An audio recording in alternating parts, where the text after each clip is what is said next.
Welcome to the Dental School Guide podcast, your ultimate destination for all things dentistry. I'm Dr. Tanner Townsend, your guide through the complex world of dental education. Join us as we uncover the secrets of acing dental school admissions, navigating residency programs, and exploring career opportunities. Please share and enjoy. Welcome to the Dental School Guide podcast, your ultimate destination for all things dentistry. I'm Dr. Tanner Townsend, your guide through the complex world of dental education. Join us as we uncover the secrets of acing dental school admissions, navigating residency programs, and exploring career opportunities. Please share and enjoy.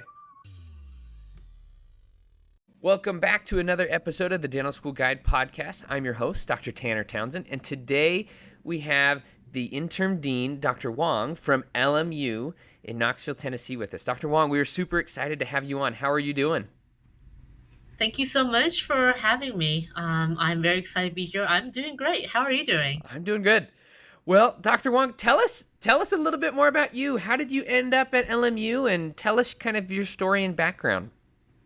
Oh goodness, that's a long discussion, but I'm going to shorten it up. Okay. I grew up in Wyoming. I went to dental school at Creighton University, and then I did 2 years of AGD at University of Missouri in Kansas City, where it is really kind of a residency between a hybrid of peri and pros. We placed a lot of implants there. It's a fabulous program.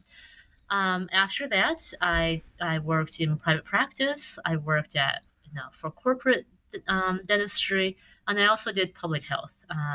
So my current role is, as you introduced me, is the interim dean at Lincoln Memorial University. Before that, I was in academics at another institution, Meharry Dental School, for about 3 years, and so I feel like I've been all over the place. Well, it's great because now you have experience in like pretty much every facet of dentistry all across the board, which you can speak to a lot in terms of experience, which is awesome. Thank you. Yeah. Well, let's kind of jump into it. And so Lincoln Memorial University, which is in Knoxville, Tennessee, is kind of a newer school. And so a lot of our listeners, they may not know tons about Lincoln Memorial. And so we kind of want to uncover what wonderful things you guys have going in Knoxville for the last couple of years. So first, tell us a little bit about the genesis of Lincoln Memorial as it kind of came about a few years ago, and what class you guys currently are in now, as you guys are just kind of starting out still. Yes. So, great. I would love this opportunity to talk about my school. So Lincoln Memorial University, we are a relatively newer school. Right now, we have, this is our third year. So we have D1s, D2s, and D3s with us currently. But just a little bit about background. The reason why we're named Lincoln Memorial is really kind of a pledge for giving back to the underserved. We are named after Abraham Lincoln, and it's kind of a way to pay back for our gratitude for the help that he had given here. So we're all about service here, and for LMU in general, we're not just a dental school. We also have nursing, we have pharmacy, we have osteopathic school, we have PT, we have OT, we have business, undergraduate, graduate. So on law school, we offer a wide array of disciplines here. So, but kind of focusing on CDM, College of Dental Medicine, we are here in Knoxville, Tennessee. We have 80 students per class, and we accept 30 dental hygiene students. Oh, wow. So you guys have a very robust hygiene program. That's awesome. Yes, we do. So as you guys you're in your third year now, and things are kind of really humming along for you now. Tell us about kind of the curriculum and how you guys have it set up as opposed to other schools that you've maybe been a part of or heard of, and how that's maybe a little bit different at Lincoln Memorial. Sure. So, our curriculum is more of a traditional 2+2 curriculum, which means that, we do 2 years of very heavy didactic courses, and the last 2 years are very heavy clinical courses. So what is a little bit different about our curriculum is that our biomedical sciences program that is very heavy again on D1, D2. D1 biomedical, we focus on what is normal, Hmm. normal pathology. Normal systems and how the body functions. Second year, we focus more on what is abnormal and on pathology. So, but what is different about that is that we are our biomedical sciences program is really kind of based on the dental school, or I'm sorry, the medical school curriculum, because we believe at CDM that the mouth is part of your body, and so it's not just becoming a dentist. We are wanting to teach our students what it means to become oral physicians, if you will. So based on that principle, it is important, we believe, that for our students to be taught very similarly to a medical school. So I would say that our biomedical sciences, especially, is pretty deep, and is pretty heavy on that. Wow, that's great. I think that is something that's often missing in dental school curriculums is understanding that medical side and the medical component of it because it is part of the medical field. So that's wonderful that you guys are incorporating that.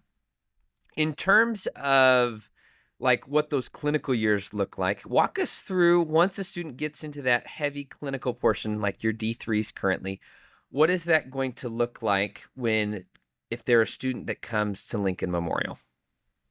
Yeah, sure. So our clinical experience actually happens starting in our D1 year. So in our D1 year, we expose students to, in conjunction with our biomedical sciences courses, in conjunction what it means to be a dentist. So, we have them already kind of practice on each other. So we do, probing depths. We also do, oral cancer screening and exams starting in D1 year. They work on classmates. In addition to that, we have our students sign up with remote area medical here too also, and also Miles for Smiles. A lot of other nonprofit dental clinics, dental providers to really kind of start assisting patients in assisting patient care in that aspect. So it really starts in D1, but in D3, that is when they really get assigned their own patients. So for the first semester, currently the way that we have it set up, for the first semester of D3 year, just to ease the transition of going to clinic, we have our students pair up and assist each other just for Mm. the first semester because it's kind of a big jump, if you will, from not really being able to work on patients to kind of having their own patients. So we feel that students are a lot more comfortable, and a lot more confident in that. And so D2 year, the second semester of their D3 year, that is when they're going to be working independently. So 80 chairs, 80 patients in the morning and in the afternoon. For D4 year, if students are able to pass all of our competencies, we're not a requirement school. What I mean by that is we don't dictate to students how many class twos, for instance, they have to do, but they have to pass the class two competency. And, that is in conjunction with their team leaders. So once a team leader feels that the students are competent, in that type of procedure, then they have to finish. I think we have about 33 competencies. So once they finish those 33 competencies, then we're going to be placing those students with different private practices. Whoa. So that way they have getting experience of how we do dentistry here. And then that way they also have a little bit of experience working with other clinicians and seeing how private practice works. Again, we place them in clinics that are kind of in the East Tennessee area mostly, because our mission again is to really serve the underserved, and then there's a huge need for dentists around here. Yeah. So once students pass their competencies, it'll kind of vary from my understanding of how long they're in those private practice settings. Is that correct? Correct. Um, Correct. and are they going to stay just in one private practice? Hey, I'm assigned to, you know, Johnson City, which is a town in East Tennessee. Am I going to be there that entire time, or am I going to rotate between different private practices? So that really all depends on when the students get done with Hmm. their competencies. Let's say that they don't get done with all of their competencies here until, the last 2 months. So, it's really kind of a case by case. Okay. If a student is done, a year in advance, let's say that they get done with all their competencies by the end of the D3 year and they have a D4 year, now we have a full year to kind of work with them, then there's gonna be quite a bit of variability in that. And Okay. we'll try to do whatever is best match for our students as well as the clinics that we have agreements with. Wow, that is really cool that you guys are able to do that with those private practices. I really am envious of that. That's really neat. Um, Thank you. well, tell us a little bit more about like, are there any specialties at LMU? I know you guys are a new school, so that might not be a thing that's come quite yet. And what kind of experiences are students that are going to be able to come there going to expect that they are going to be able to get in terms of clinical experience? That's a great question. So you're right. Because we're a newer school, we are just not there yet for residencies. Our plan is to really set up residencies probably within the next 2 to 3 years. Hmm.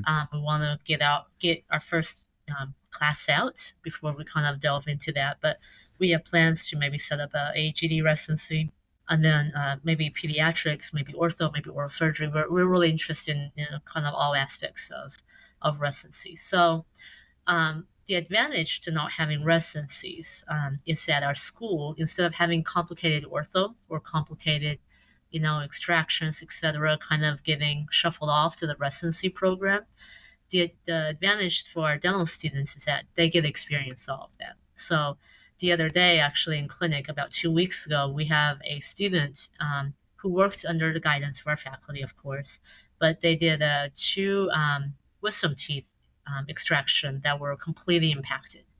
And so, which is, something that a lot of dental schools don't offer because they Mm-mm. have an oral surgery residency program. Wow, that's really cool that they were able to get that experience. What kind of support does your school offer for students that let's say they're struggling in a class or they're struggling clinically? What kind of things does Lincoln Memorial offer students to kind of help them through those difficult times that they may be struggling with the curriculum? Sure. Um, One thing that, I feel that really, the other thing that I feel like really sets our school apart is that is the faculty that I have. And I can honestly say that we have a wonderful group of faculty who is very open and very approachable to students. And so what happens is, let's say that we have different departments. Let's say that a student is struggling with, biomedical sciences. So the chair of, or let's say that they're struggling in, oral pathology. The chair of, biomedical sciences keeps track of all of their grades, mid semester, semester, etc. And then once they see that a student is struggling, then the chair would kind of have a meeting with the student and the course director, just to see what we can do to help. And then in addition to kind of us playing an active role in terms of our chairs for biomedical sciences, OHS, or pathology, etc., each student is paired up with an academic advisor Huh. as well as a clinical advisor. So, for D1, D2, they work a lot with their academic advisor, and their academic advisor is somebody who is assigned to them from the beginning. And then, the student can go to their academic advisor anytime with an appointment and just kind of keep them posted. Hey, I'm struggling with this class, this operative. What do you suggest that I do? And then the academic advisor may then, encourage the students to do whatever. And then we also have a counselor here who stays in house at a dental school 5 days a week. And the counselor her job is not only to just counsel students through hardships and stuff, but the counselor is also really good about advising students. Okay, well, if you're struggling on this, and if you're struggling with time management, the counselor can really give tips and insights on how to be a little bit more, efficient in your studying. Wow. That's great. I don't think there's many schools that have in-house counselors. I know there's a lot of schools that have it within the professional schools, but that's really neat that Mhm. you guys have your own in-house because I think as we're transitioning to this kind of newer age of dentistry, I think people are seeing the value in having someone to kind of help just act as a sounding board in a sense, or just as a guide to kind of help them through the different challenges of dental school because it's tough. I mean, dental school is a hard thing to go through. S- Yeah, dentistry is hard. It's not like anything else. It's not like college, it's Mm-mm. not like undergrad and it is hard because you're spending all of your time at a dental school. You're spending all of your time studying and for a lot of our students, this is their first time kind of moving away from their family, kind of being in a brand new environment. And so it's normal, I guess, to have that much stress, etc. Stress about life in addition to dental school. So we have found that our counselor is exceptional. Was kind of not necessarily to be their I know be their psychiatrist or anything like that, but just kind of act as a sounding board, like you're saying, and then helping them to make connections and stuff like that. Mhm. I love what you said there of how like sometimes this is their first time away from home for a lot of these students, and Knoxville's a beautiful place. I honestly love Knoxville. Um, if it were my choice, it would be one of the top 2 or 3 cities that I would want to live in, just because there's a lot of interesting things in Knoxville to do and great communities. But tell us from your experience, like, why do you like Knoxville, and what does Knoxville offer as a city to kinda help students, and what fun things are there to do for students and faculty alike that are in that area? Yeah, so I love Knoxville. I think, like you said, I think it's a beautiful city. We have a lot of outdoor stuff to do. We have water and we have mountains. The best thing I like about Knoxville again is I'm a people person, so I love the people here in Knoxville. Everybody here is very friendly. It's in my personal opinion, I think it's relatively safe, especially in comparison to other larger cities and there's a lot to do. So we have it's still a smaller city, but we're about 2 hours away from bigger cities like Nashville, Atlanta, about 3 hours away from Birmingham, and so just kind of nicely centrally located from all those bigger cities, where the commute is not terrible yet. There's a lot of people moving into Knoxville. I think last time I was speaking to my realtor, she actually mentioned that it's 1,000 people on average moving into Knoxville every day. So Whoa. we're growing very rapidly, but right now it's still a smaller place and it's still within a nice driving distance away from the bigger cities. What I personally love about Knoxville is that I have 3 young kids, and so we have a Dollywood here in Sevierville, and it's only about 40 minutes from here and the Great Smokies is here. So yeah, there's a lot of variety of stuff to do. Yeah. I It's really sad. So I lived, like we had mentioned before we hopped on the recording, that I lived about 2 hours away from Knoxville during my residency program, and everyone always said, "Hey, you got to go to Dollywood. You got to go to Dollywood." And we never ever ended up going to Dollywood, and Huh. it's one of my biggest regrets because I heard so many wonderful things. Like I've even had some people say they like it better than Disneyland or Disney World, and I was like, man, they've got really something cooking down there. I gotta head down and see that. So I'll have to come back sometime and head out to Dollywood because I've heard it's amazing. So Sure, sure. It's different. It's definitely not nearly as big as Disney World or Disneyland, but it's just different. yeah, I heard it's just kind of a fun, unique place, and like the Smokies, they're absolutely gorgeous. I love the Mhm. Smoky Mountains. It's absolutely beautiful, especially in the fall. So I know you guys haven't had a first class graduate just yet, but what are your guys' plans on helping students get into their next aspect of their career, whether it's a residency program in general dentistry or a specialty, or just jumping straight into private practice? How do you guys plan on helping students get to that next level in the career, whether it's one of those two routes?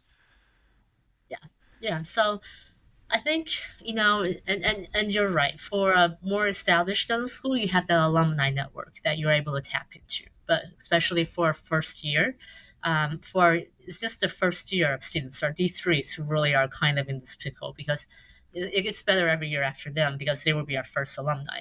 But to help out especially with our current D3, we have rotations that is set aside, and another advantage of these rotations is that a lot of dentists who are partnering up with us is really looking for an associate. Mhm. So that by itself is kind of like a huge leg in if our student feels that they have a good connection with the rotation site doctors there. So there's one, and then the other thing is we are having our students participate in Hinman Symposium, which is a big research meeting over there in Memphis, Tennessee, as well as the AADOCR, which is probably one of the biggest dental research gatherings of all the dental schools and dental researchers and dental students.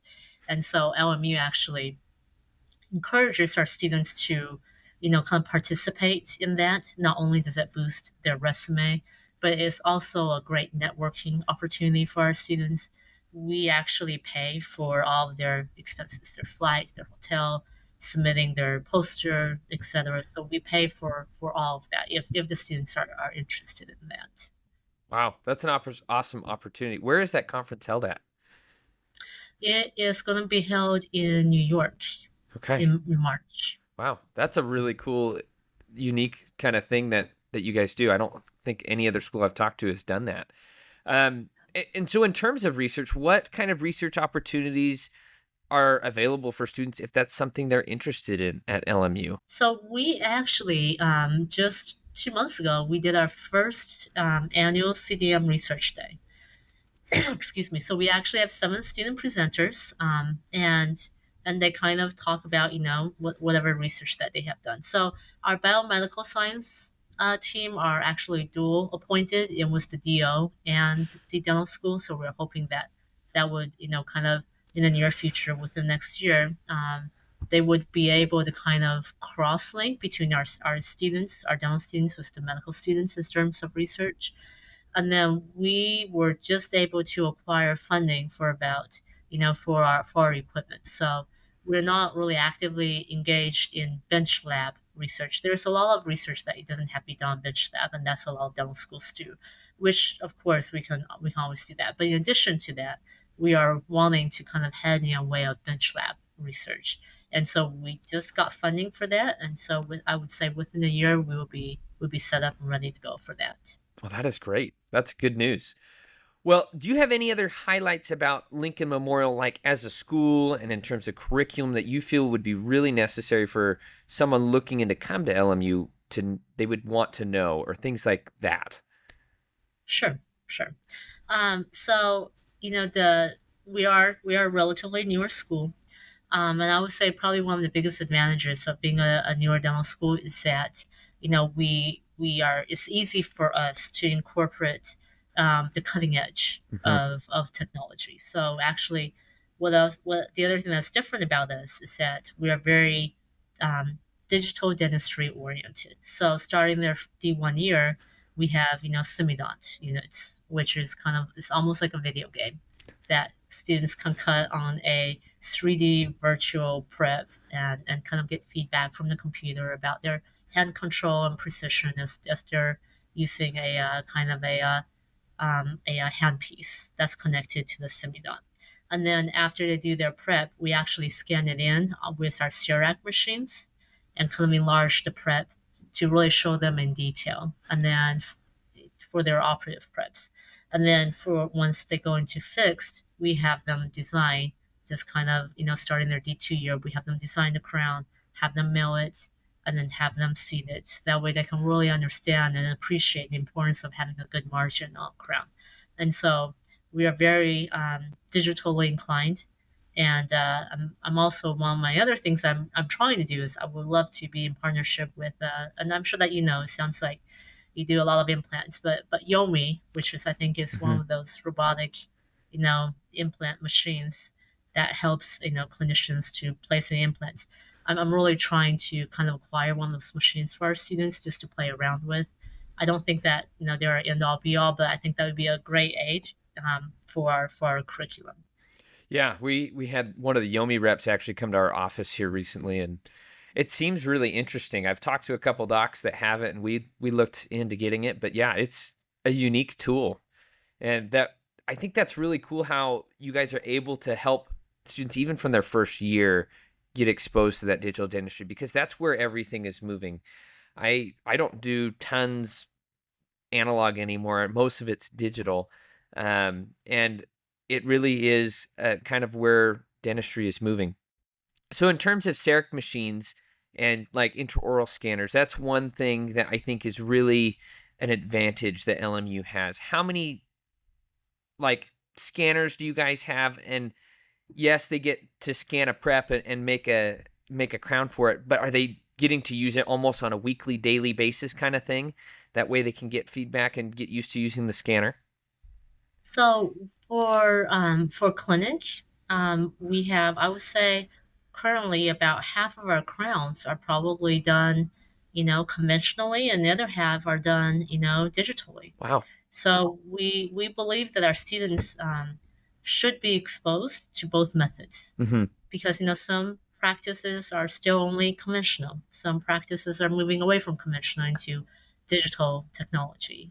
My personal opinion is that dentistry is going to be heading towards more digital based than the conventional PVS impression. And so, but we need to prepare our students for both methods. Hmm. Well, that's wonderful. That's great that you guys do that. All right. Well, I've got a couple questions for you now, kind of about the pre-dental student that's looking to come to LMU. And we're going to try to debunk some of the myths and things that are on Student Doctor Network and Reddit about what LMU is like in this process of getting into dental school at LMU. So, from an admissions perspective, what is like the avatar, in a sense, like student that you guys are looking to admit to LMU? What is the kind of the prototype student that would be your ideal student that you are targeting to have come to LMU? So our mission is really about giving back to the community and having the spirit, I think, of a healthcare provider, which is taking care of patients. So what we're really looking for is that we look past the students GPA and the DAT scores, but we're also looking to what they're wanting to do. Are they wanting to kind of we especially like to have applicants come stay, not necessarily, it'd be great if they can stay here in East Tennessee because there's such a huge shortage, but we're really hoping that our students can move and make an impact in dentistry and especially in the underserved areas. That there is a huge need all across the United States, but we're really looking for students who are very driven, very mature, and responsible and have a heart for service.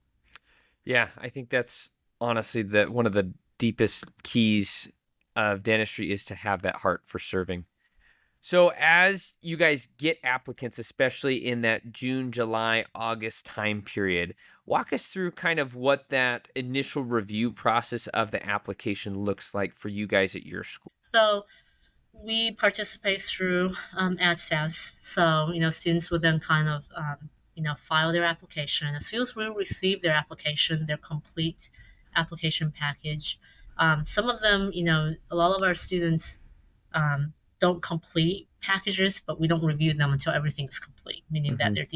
their GPA has been verified, their DAT scores has been submitted, verified, etc. So once we receive the final application package from AdSets, then we actually have a admissions committee that reviews the applicants and then schedules them for interview. So our interviews can be in person, and we also offer virtual interviews on Zoom as well. And then after the interviews are done, we usually assign about two faculty members typically to interview one applicant. It doesn't have to be very long, probably about 20 to 30 minutes or so. And then, so if they're in person, then we offer them a tour of the dental school. And we also like to have our tour kind of be headed by one of our current dental students because we feel that it's important. Sometimes students feel more comfortable instead of asking the faculty questions, they feel more comfortable and are more relatable to the dental students. And so we are hoping our dental students kind of can be there to just kind of help answer any questions that they have about the environment, the culture here, etc. So we're very transparent like that. We try to be very transparent because we believe that during the interview process, it is as important for the school to interview them as much as the applicant to interview the schools, because you have to find a good fit. Each school is a little bit different, their culture wise and their curriculum. So I think the applicant should really um, find out whichever school is the best fit for them. So after we do the interview, then once a month or twice a month, the admissions committee will sit down and then just kind of vote on each applicant, whether they are accepted, whether they are waitlisted or whatever. And then I think it's December, sometime in December, then that's when we release the results to our applicants. Okay. So, a couple questions with that. So, as you guys are going through the process, you're meeting and kind of reviewing the applicants that you previously interviewed. Is that correct then? Correct. Okay. So, every couple weeks, you're interviewing new applicants and then you're reviewing said applicants as well. Yes. So, how many people are on your admissions committee, and how does that how do you guys, without getting too nitty gritty and leaving telling all the secrets, but how do you guys judge an applicant? What are some of the key aspects? Service is obviously a huge component for you guys, but what are some of the key things that you're looking for in addition to service that you want to see from applicants? Sure. So right now we have 10 people on the committee. We have 8 faculty, and then we also have 2 students who are there too. One is a D3 student, and the other one's a D2 student. Just kind of sit on the committee just to give us feedback. I was like, hey, the students can say, hey, I really didn't like it when you guys did this, Uh-huh. or I really liked it when you guys did this from last year. So we're looking for constant feedback. So we have a rubric so every time that we have a applicant who's here, we all kind of have the same, pretty much more or less same questions. No, we don't restrict our faculty to kind of not go off, but we want to kind of have a similar gauge for all of our applicants. So we have a rubric, and part of that rubric, is accumulation of multiple factors. Those factors can include their DIT score, their GPA. What kind of experiences have they done? We also look at their letters of recommendation.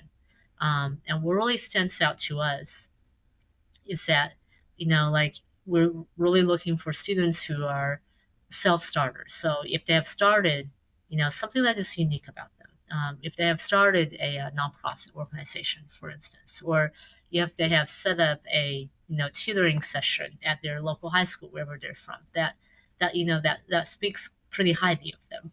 Mhm.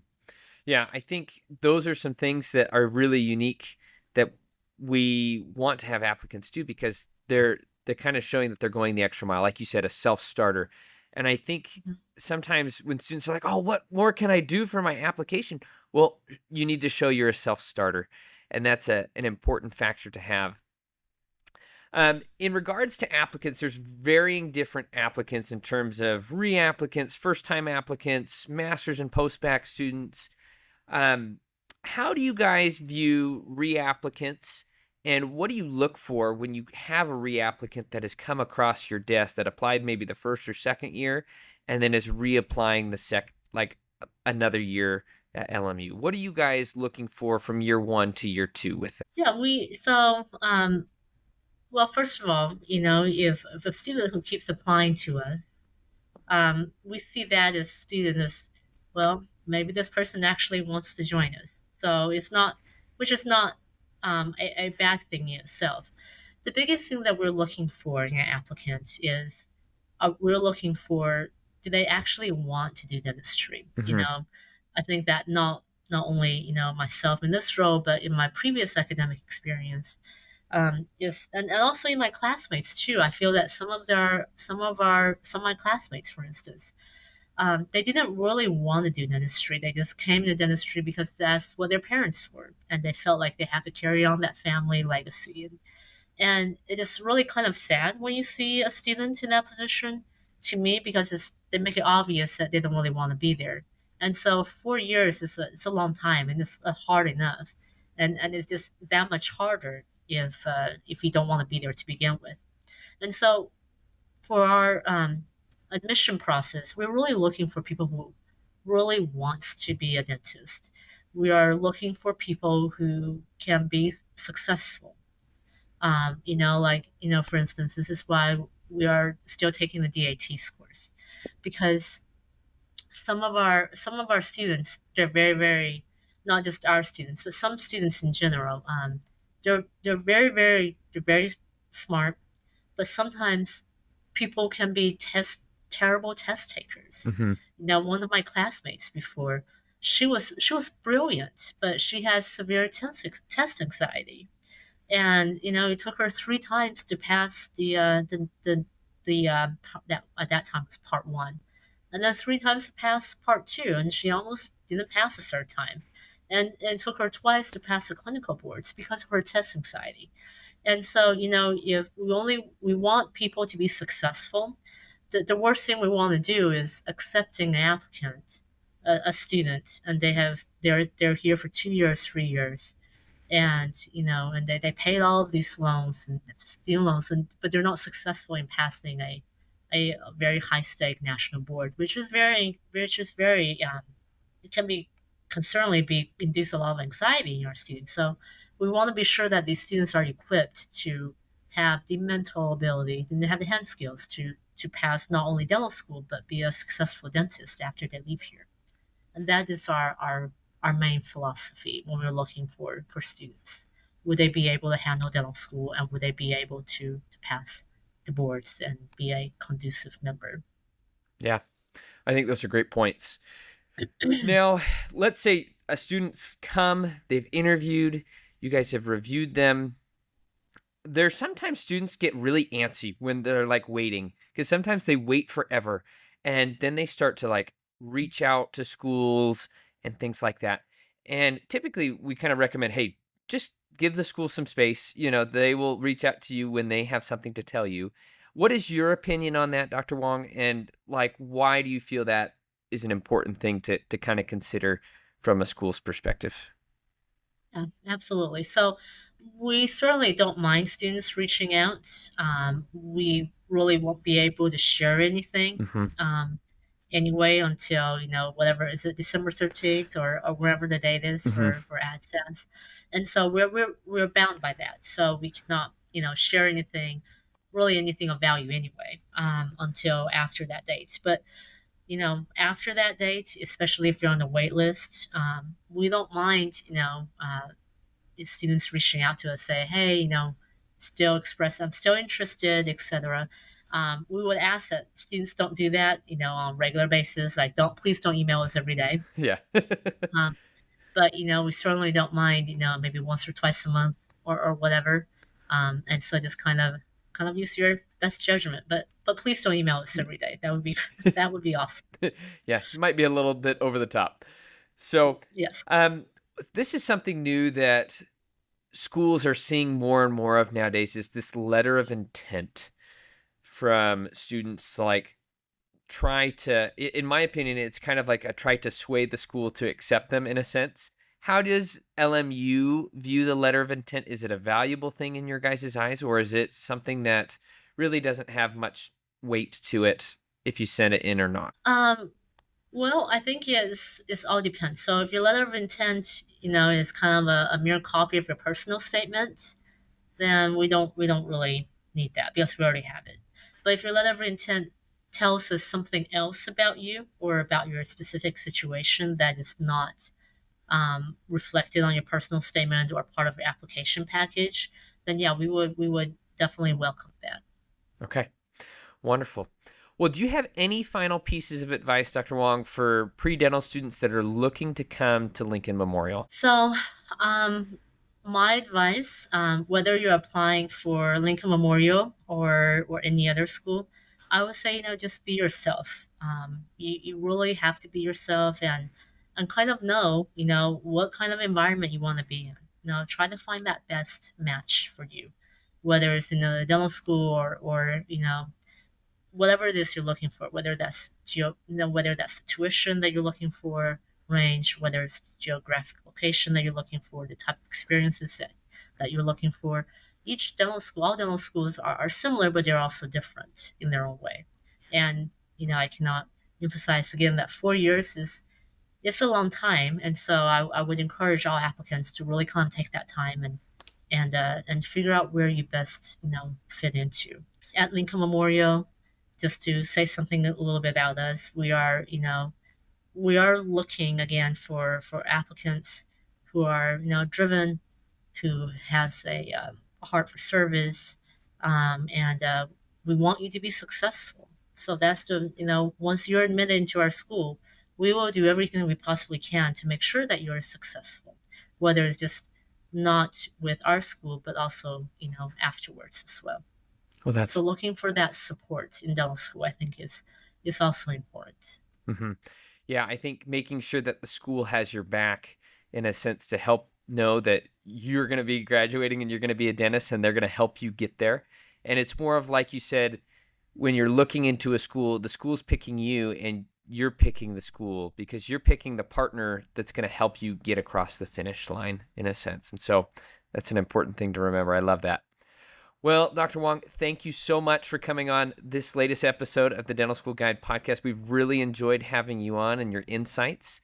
But thank you once again for coming. We've really enjoyed having you. Thank you very much for having me. And for those who are listening, I wish you the very best of luck. Okay. Thank you. And that is it for today's episode of the Dental School Guide podcast. All right. Thank you. That's all for today's episode of the Dental School Guide podcast. We hope you've gained valuable insights and inspiration to fuel your journey into dentistry. Don't forget to subscribe to our podcast for more expert advice, inside tips, and engaging discussions. If you enjoyed today's episode, please leave us a review. It would mean the world to us. Until next time, keep smiling, keep striving, and remember, your dental dreams are closer than you think. Thanks for tuning in to the Dental School Guide podcast.